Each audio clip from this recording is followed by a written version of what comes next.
Alright guys, what's going on? Welcome to another episode of Comic Book Workshop. Today we are looking at Joe Mad, and I'm looking at a couple of different things it is that I've noticed about his illustration style and the way that he communicates a couple of core things it is that every comic artist needs to be able to communicate in their work.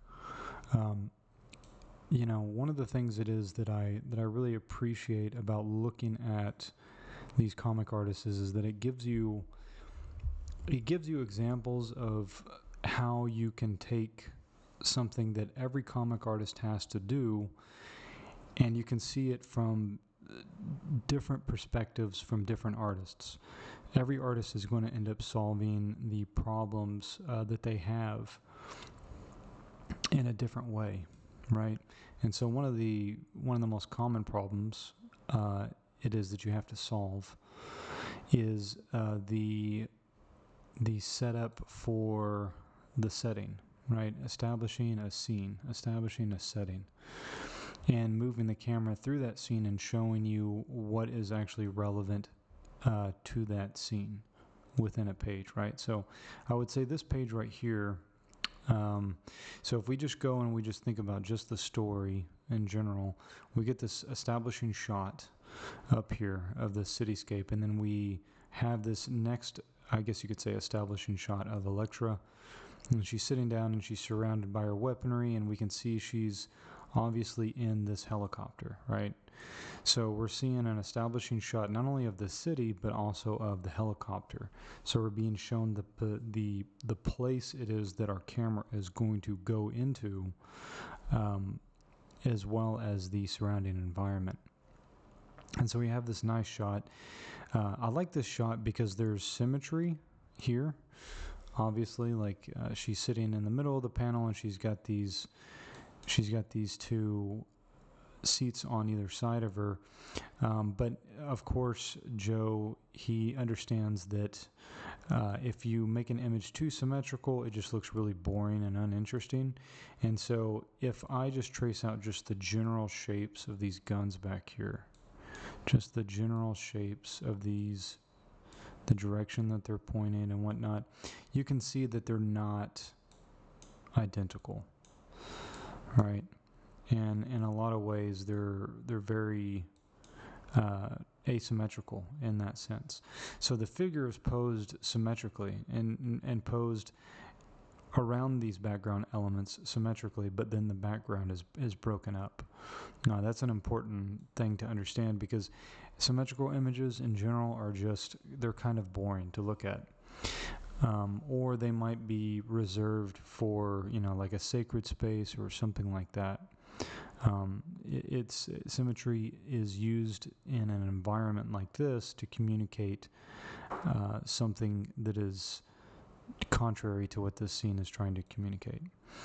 So after we see this shot of Elektra, we get this two quick panels, and then our eye rests on this panel, right? So the general flow of the page starts here and then goes here and then goes up to Wolverine. And so from this, we can already see the storytelling elements coming together. We obviously know that the figure here is saying something to Elektra. Elektra's in the back, looking all badass, sitting down, meditating. And then we cut to Wolverine putting his mask on. And then we have the shot of Wolverine hanging out here on the side. And, of course, breaking the panel. So we have this establishing shot, and then we have an establishing shot of the characters as well in this scene. And I really enjoy the way it is that Joe does these illustrations, and he does this in a lot of the stuff he does, right? Is that in a lot of ways, these feel more like illustrations. They feel more like illustrations with comic panels over them in some ways than a lot of other comic stuff that I see. And the reason why that is, I believe, is because of this city scene right here is is kind of abstractly sitting in the background. And we can see that within that same, if we thought of this whole thing as like one big panel that the city is sitting in, we see that this quote unquote panel of Wolverine down here is connected to it. And I think that gives it a cinematic feel to it. And the reason why that is because it's another way of breaking the panels. So when we look at Wolverine here,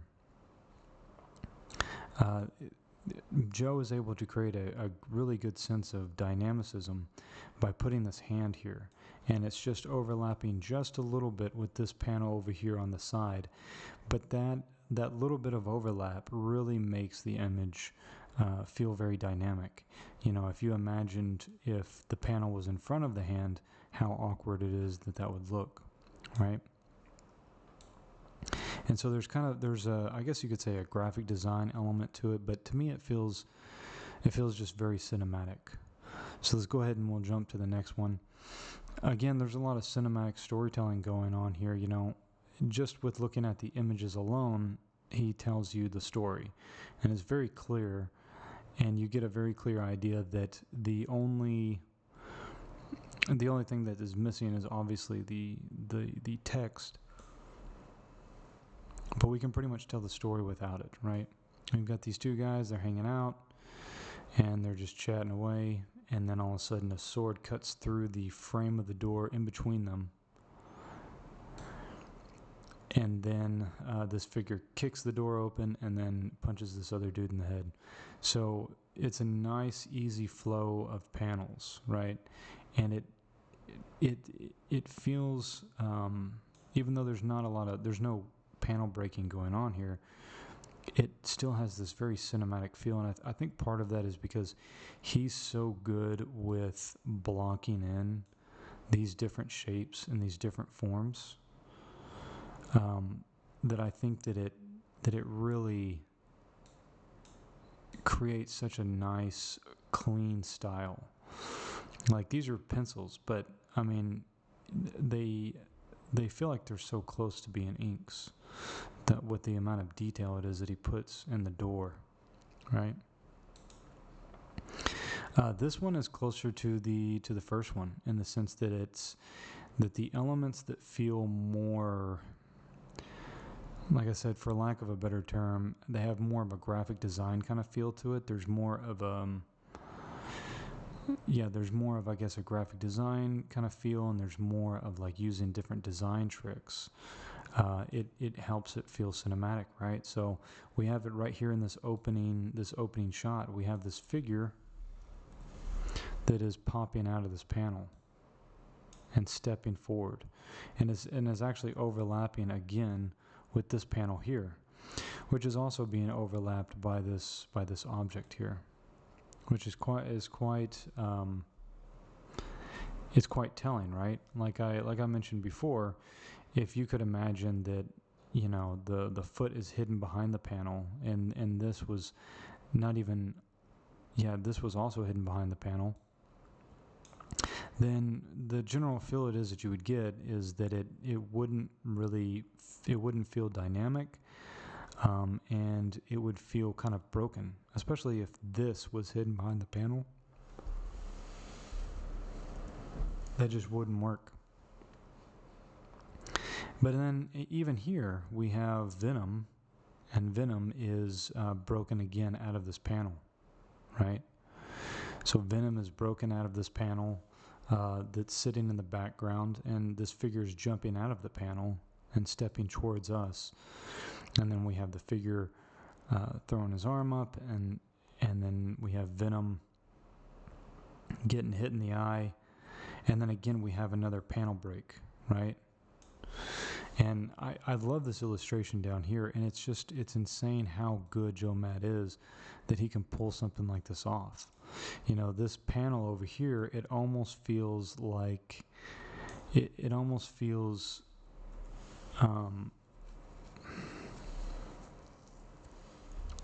it feels like it should have a full page to it, right? Like a normal comic artist would probably fill the whole page with something like this. That's the way it feels like. But Joe, he has such a strong control over his medium that he understands how to move your eye through the page. And not only how to move your eye through the page, but to really give you something that's interesting and entertaining. And he knows that popping those panels out really helps. But it also helps him organize things, right? Because your eye is going to go here. And part of the reason is because there's this tangent here. And if you don't know what a tangent is basically when you have two objects that are not really overlapping, that are butting up against one another. So there's this kind of butting up against one another, which is really kind of breaking the rules, but it works, right? Because it draws your attention strongly to this interplay between these two characters. And then when we look here at this character, we immediately look here and we see that this character is now diving to the side. And of course now this makes sense because we zoom in on this character and we see them dashing to the side. We see Venom get hit, and then we see Venom pulling it out of the eye as the guy shoots at Venom from behind a car.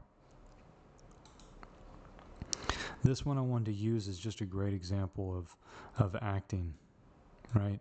The way that he's able to use Spider-Man's mask as a way to show some acting, right? You've got a wide-eyed Peter. You've got a more inquisitive, maybe a smart-ass remark here, or maybe a smart-ass remark here, right? Or accusatory, something like that, you know? Because you can kind of tell the story just from the facial expressions. You can tell the story, right? They're looking at something, and then this character is asking for help. And Spider-Man seems to be confronting this other character about helping them. But Hulk does not agree. He refuses. And so we get this kind of scolding look from Spider-Man as Spider-Man walks away.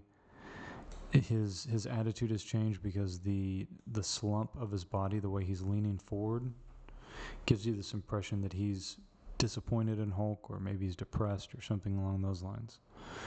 And then we have this fist that's also framing and overlapping with Spider-Man. And of course that overlap, just like the panels overlapping with the figures, it has an implied meaning, right? Like there could be an implied meaning that these two are against one another or whatever. And then we get a close-up on Hulk's reaction. Yeah, so I've got this last page right here, and then I'm going to go ahead and end it. For those that are new to the channel, I've got tons of interviews with independent artists. I've got tutorials, live stream stuff. I've got some original work, prints, and whatnot that you can check out in the links in the description box. And if you want to check out Joe Mad's work, I've put links to his work as well. And so yeah, just to go over this one real quick, I really dig this one because it just shows the level of storytelling ability that he has, right?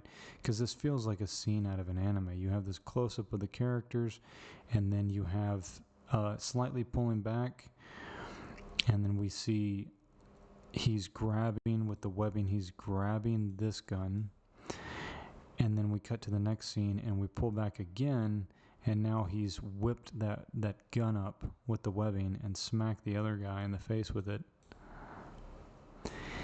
and then jumps on him and swings it around his body. So we have a different action moment happening in every panel as the camera is pulling back further and further to show the wider impact of what Spider-Man is doing. So it's really cool. It's a really cool direction and technique that Joe Mad uses. Now I think he does mostly game development. But if you like comic books, you got to check out his work because there's lots to learn from him. He's definitely a master. Anyways, guys, thank you so much for watching, and take care.